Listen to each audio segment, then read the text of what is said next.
Welcome back to Nordic News, the channel where we talk all about skiing. Tonight's episode is focused on ski jumping. So ski jumping has captured the imagination for centuries, and today it's popularized in movies, in sport, and the Olympics.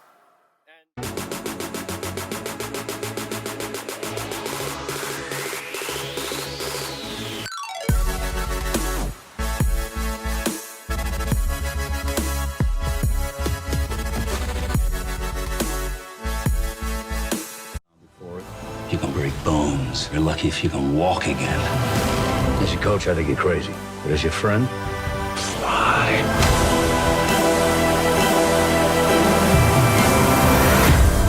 you're Eddie the Eagle. Beyond this world stage, it influences even small communities like Camrose. Let's turn it over to our historian, Darwin Charles. Take it away. Well, thank you, Nordic News, for having me on the show tonight. It's a pleasure to be here. So before I get into the history of ski jumping, I kind of want to explore a little bit of the history of skiing itself. So skiing originates in Russia back about 8,000 years ago. So this time period is part of the Mesolithic, so part of the Stone Age, when mammoths were still walking around on Earth. So skiing has a very long history on Earth.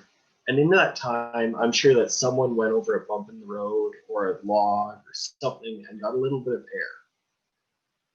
But ski jumping as we know it originated back in 1796 when a Dutch officer saw some Norwegian soldiers jumping over barns and log piles in the winter.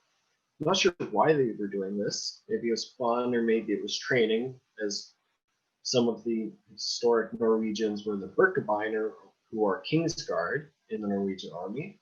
So maybe it was training for that, but ski jumping seems to have started back in the 1700s. Ski jumping as we know it didn't develop until actually 1808, when the Norwegian Ole Rye made the first official ski jump off of a platform that wasn't just a bit of snow or something. But this one ski jump, which he didn't go very far, but it seems to have gotten the ball rolling for ski jumping, because throughout the 1800s, ski jumping developed in Scandinavia, especially in Norway, because in 1875, the first competitions were held in Norway, and they were led by the father of modern ski jumping, Sondre Norheim. And this popular sport grew into the world because in 1924, ski jumping joined the Olympics. And a few years after that, a change in the technique where people were leaning a little bit more forward allowed the first ski jumper of Sepp Bradl, to an Austrian, to jump more than 100 meters, which was quite a long way for the time. And over the next 50 years, ski jumping developed where they leaned ever more forward and they started to put their hands behind their body to reduce drag. And all these techniques developed so ski jumping allowed people to jump more than 200 meters. And in 2017, the current world record by Stefan Kraft was set. He jumped 253 meters while ski jumping.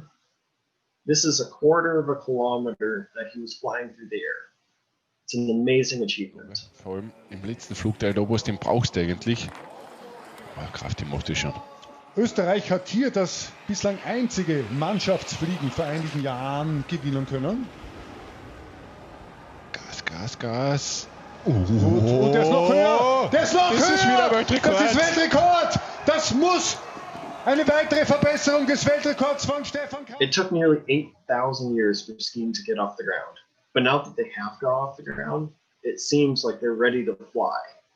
Maybe one day we'll start strapping rockets to skis and they'll invent ski flying. Thank you, Darwin Charles, for your insights on ski jumping's history. We are really glad you made time for us today. To explore how ski jumping history has impacted Camrose specifically, we're going to put on our handy dandy time machine hats. So let's do that.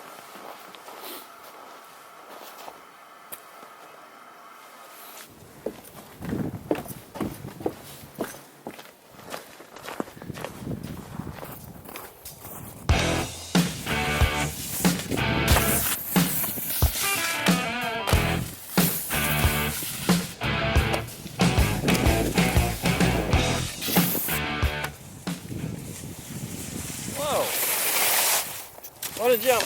Are you a member of the Camrose Ski Club? No, I'm a member of the Fram Ski Club. What's that? The Fram Ski Club is a bunch of Scandinavians and Norwegians that have come and settled here in Camrose. We love skiing, especially ski jumping, and we've built this big ski jump over there, as you can see. Okay. Well, what does Fram mean? Fram means forward.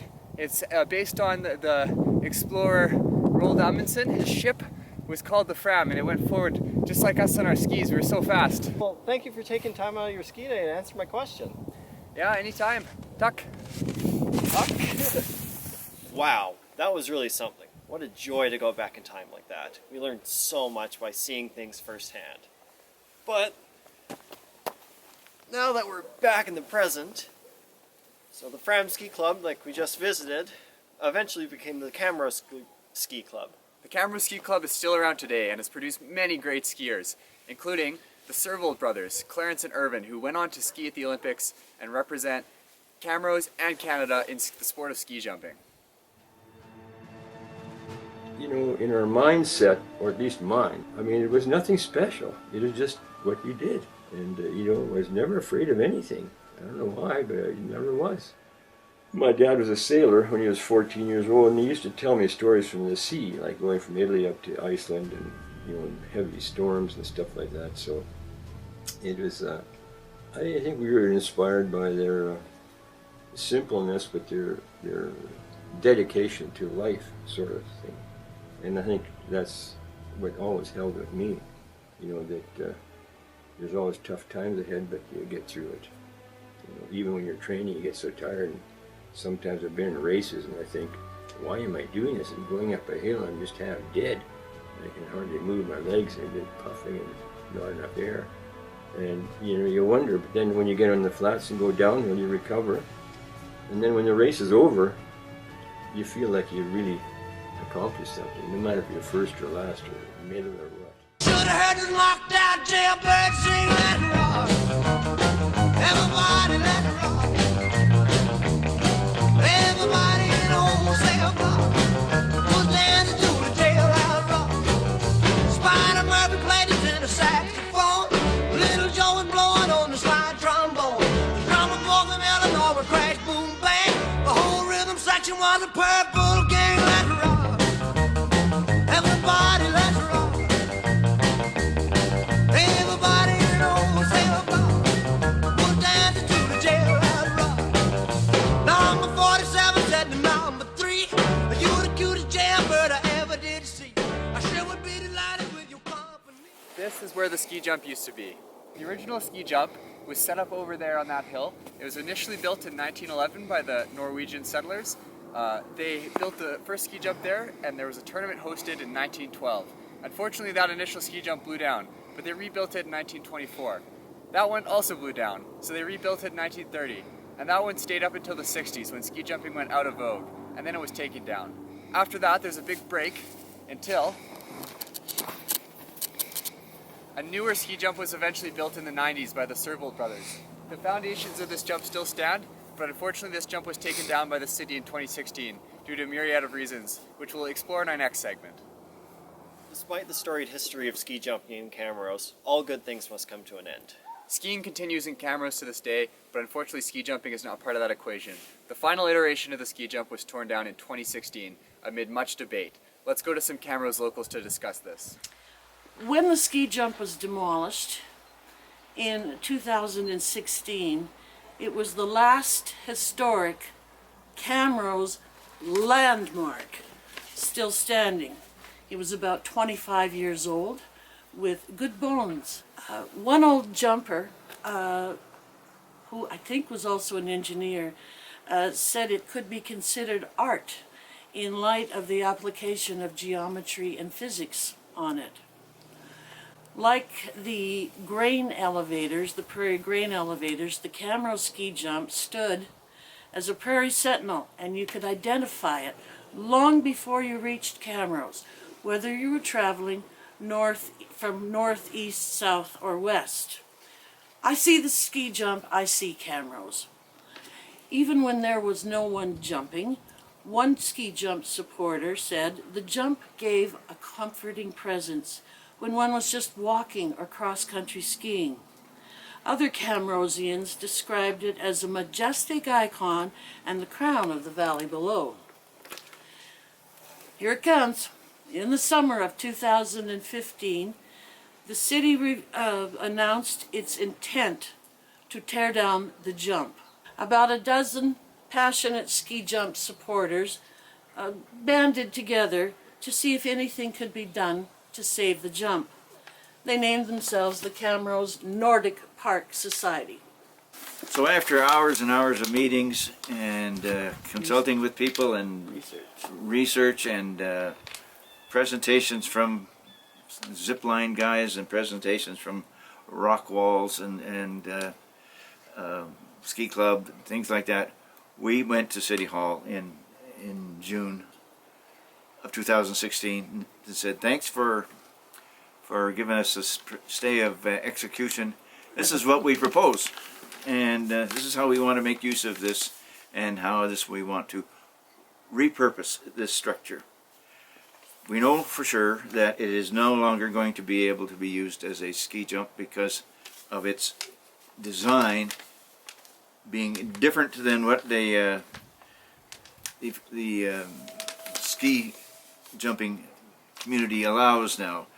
It has got too short of an outrun. In other words, they're building hills steeper now, and when the guys get all the way down, they've got to have some place to go because they're going 100 miles an hour, and we have a creek down there. So we were a little troubled by that, and it was going to be way too much to rehabilitate the thing to allow jumping under current standards.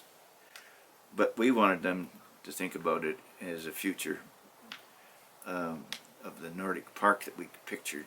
Repairing the stairs, tearing the whole thing down, and powder coating it, and bringing it back up with stairs and benches zigzagged all the way up with the canopy on top, over top of a lookout. It's a spectacular scenery from up there.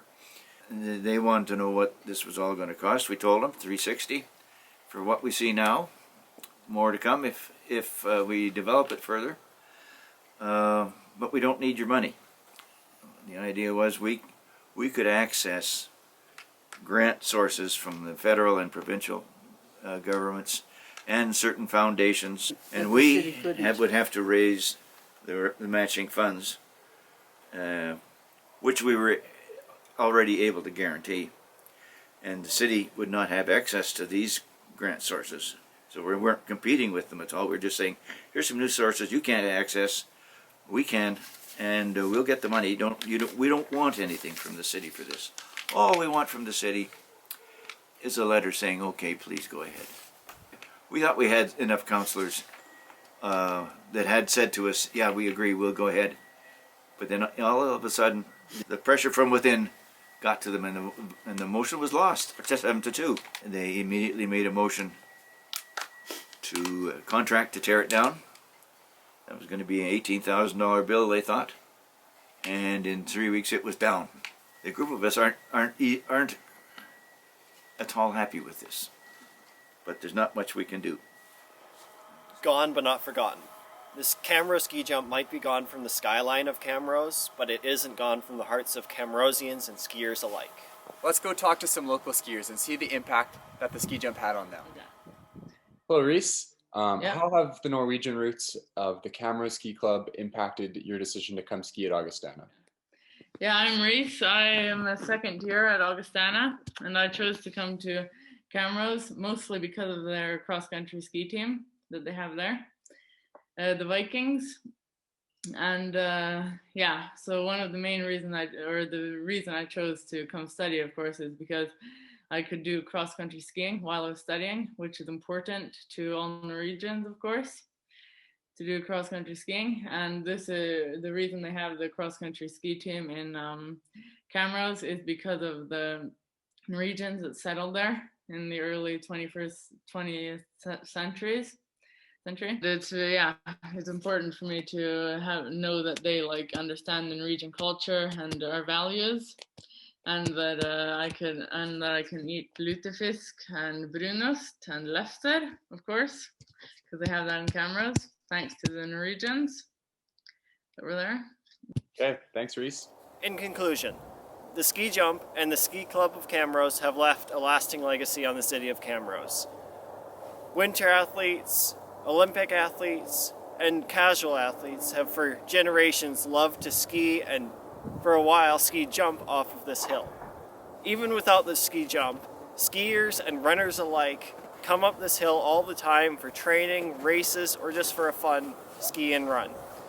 Walkers come up here all the time, and as you can see from my background, walkers and runners and everyone else, when they come to the top, get an amazing view of the river valley and of Camrose itself.